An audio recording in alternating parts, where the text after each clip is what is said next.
Shout out to Kopish. Shout out to Kopish, guys. Keep all the good work the up. two legends, Emil Heskey, Howard Gill. Can't get much better than that guy. Yeah. You know what to do now. Like, comment, subscribe. I'm with legends, guys.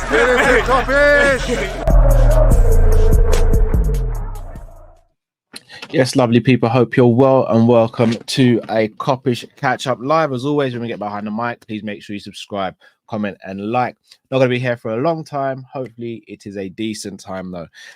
Guys, also, we're on the road to 35,000 subs. So if you haven't already, please do hit that subscribe button, switch on that notification bell. Also, we have a Discord group as well, guys. So make sure you check that out. Link should be in the description. So make sure you check that out.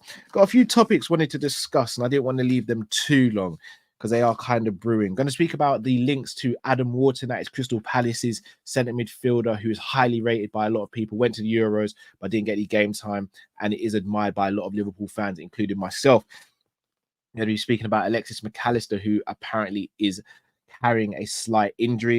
And we're speaking about FSG signing a deal with Netflix and what the impacts could be for Liverpool Football Club. And finally, going to be speaking about Zubimendi, who has broken his silence on why he didn't sign for Liverpool in summer. Zubi! But let's start with Adam Wharton, guys. Adam Wharton has been linked with Liverpool, and apparently we are targeting a move for the 20-year-old centre midfielder. Everyone who knows me knows how highly I rate Adam Wharton. I think he's a brilliant player. But I just want to draw your attention to a few things. And this is why, as much as I rate Wharton, I wasn't saying to go and get him this summer, because I think we needed that Zubimendi type midfielder who was experienced and had all the accolades behind him in terms of individual accolades, should I say. So he's 20 years old. He's actually only played 19 Premier League games.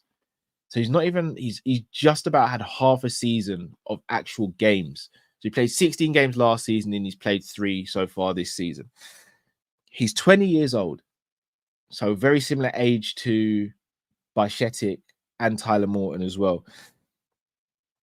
One thing that did stand out to me is, and why this link could have more legs to it than most others, and why I'm not just sweeping it under the rug. He came from Blackburn Rovers to Crystal Palace. Now, you're probably thinking, okay, what does that have to do with us? Harvey Elliott, Tyler Morton.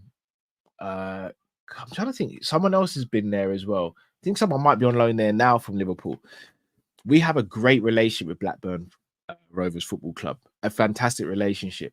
And because we have such a relationship, because we've sent players there on loan, no doubt we would have watched those games that our players would have played in. Owen Beck, there it is. You guys are the best, man. Shout out to Connor. Shout out to Allister. You guys are the absolute best.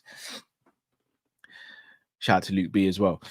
And Nilla. You guys are the best. But I think we'd have been watching those games, and we'd have been watching Adam Wharton if he was playing. So I don't think this is a player we'd have maybe only noticed since he'd moved to Crystal Palace. We may have taken a bit more notice of him, but we would have probably known about him previously because he would have played at Blackburn Rovers where we had players. So for me, like, I understand why the club might be looking at him. Whether he's a right fit or not for slot ball, that's another debate. I think the guy's quality. He reminds me a little bit of a young Declan Rice. I don't think he's got that driving ability that Declan Rice has got, where Declan can pick up the ball from one box and drive to another with it. I don't think he's got that. But in terms of reading the game, tackling, physically, he looks to be a very, very assured and very good player. But the reason I draw upon his age is because I think we need someone a little bit more experienced. So if Adam Wharton was, say for example, we didn't have Bajcetic, say for example, we didn't have Tyler Morton, and we had a prime Fabinho, and then you went and got Adam Wharton, for me, that's perfect sense. You're planning for the future, someone who could play now, but is going to be even better in the future. I just don't know if he's what we need right now.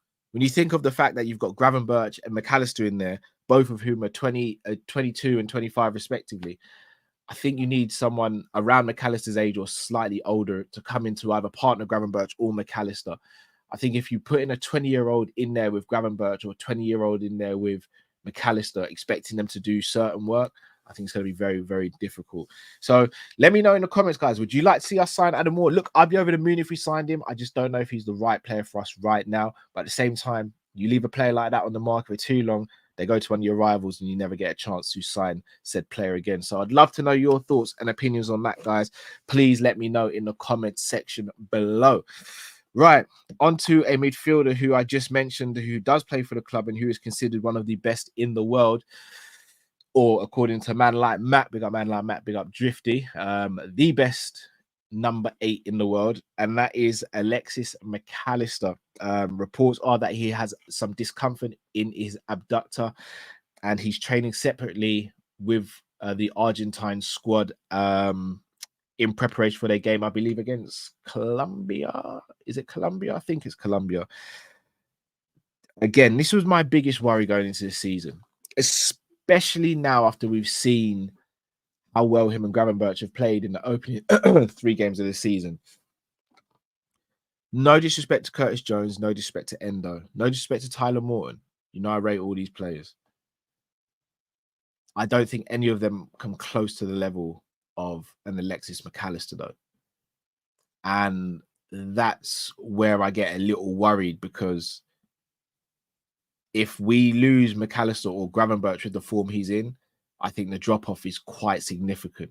So you may be able to still play slot ball, but will you get a player who's able to receive the ball under pressure, turn out, and then play it like Gravenberch does? Or will you be able to get a player who receives a pass and can play it first time and split lines like McAllister does? I don't think those 3 players who are in the background do that.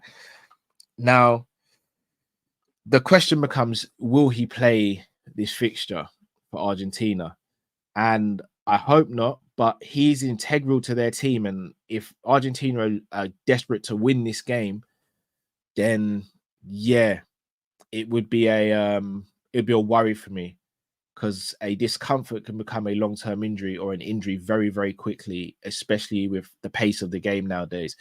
So I'm hoping he doesn't play, but I wouldn't be surprised if we saw McAllister get some minutes against, well, playing for Argentina. And if that's the case, let's say, for example, he does play and he's not able to play in the game for Liverpool when we return back from international duty. I'd love to know, from your guys' perspective, who would you like to see come in to partner Gravenberch?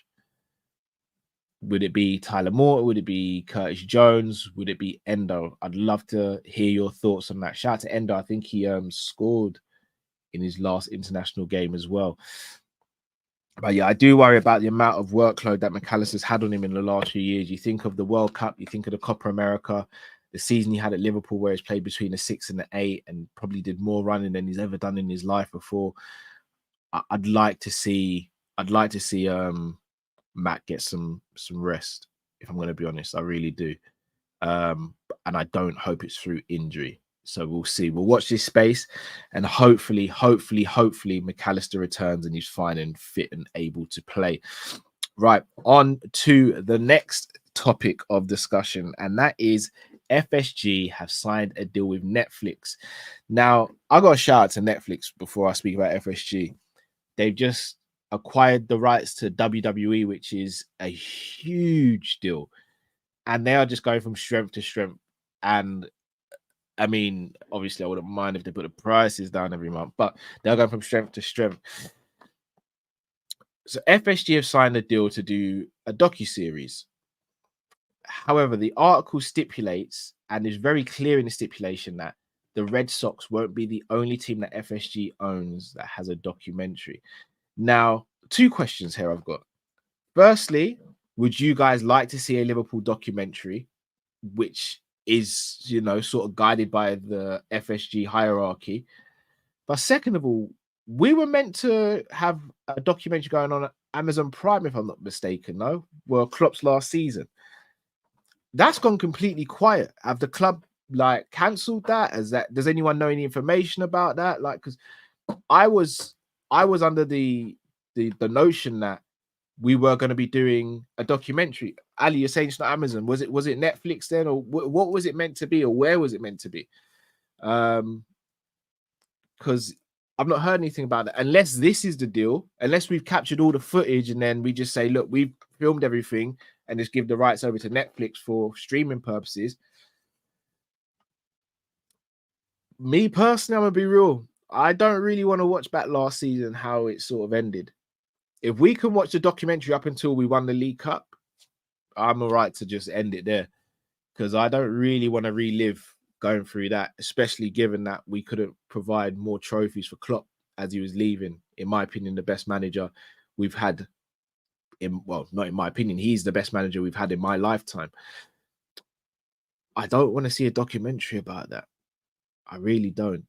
So we will see about that. Let me know your thoughts, though, guys. I know FSG aren't everyone's flavor of the month, especially after the transfer window we just had. But let me know if you'd be interested in watching a documentary and going from there. Red Armchair Sports said you don't have to watch from then on. I probably won't, you know, bro. I probably won't.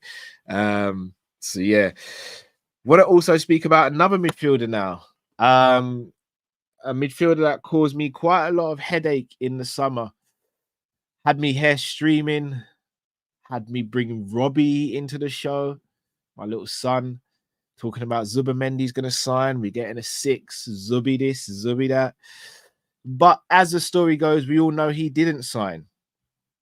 And he stayed at Real Sociedad because of promises that were made, apparently. But he's now broken his silence and spoken about the collapse of the move. So I'm just going to read out some excerpts from the article. And again, would love to hear your guys' thoughts on it. So, where are we? Not that bit. Just had it. Where are we? Come on. I just had it and it's gone now. So he basically said he's not. Oh, here it is. No, it's not. There's nothing like doing live shows, eh? So basically, he said he wasn't pressured into staying and it was fully his decision. So he's obviously said this because people like ourselves have probably thought, well, you know what, his missus and his family didn't want to up and leave Spain. They're happy where they are. Apparently, this isn't the case. Apparently, this is all his decision. He changed his mind based on, you know, probably what Real Sociedad offered and the fact that he loves the club. Once again, I know people hold a little bit of malice towards him. I don't. I genuinely don't. We had this with Steven Gerrard. It was the exact same situation with Gerrard. Like, he loves the club. I can't begrudge someone for loving their football club. I just wish we hadn't have gone in for him, tried to convince him, and then that happened. But it did happen. We're here now, and it is what it is. My question to you guys is, do you think we're going for him in January? And would you still like us to go for him in January? I don't think we would, and I don't think we should. I think we should move on to a different target, personally, because it worries me a little bit if he's not going to settle and how much he wants to stay there. So I would say a hard no to it. But that's just me. If it's not him, let me know who you guys would like us to sign. I like Hulman from Sporting, but he's going to take a lot of money. Obviously, you got the Wharton links. I still think Liverpool need a DM. I think Slot still thinks Liverpool need a DM to fully unlock Gravenberch, McAllister, and the other midfielders. So let me know your thoughts. But guys, I'm going to end it there. I told you it wasn't going to be a long one. It is just a catch up. So if you haven't already, smash that like button. Subscribe if you're new to the channel. I see Jamie Phillips in the chat. Big up yourself, Jamie. I don't know if you're back from your holiday yet. If you're not, continue to enjoy yourself. If you are, hope you had a good rest, bro. Big up to everyone in the comment section. Smash that like button. And until we see you next time, stay safe, stay blessed. With Kopish are out, people. Take care.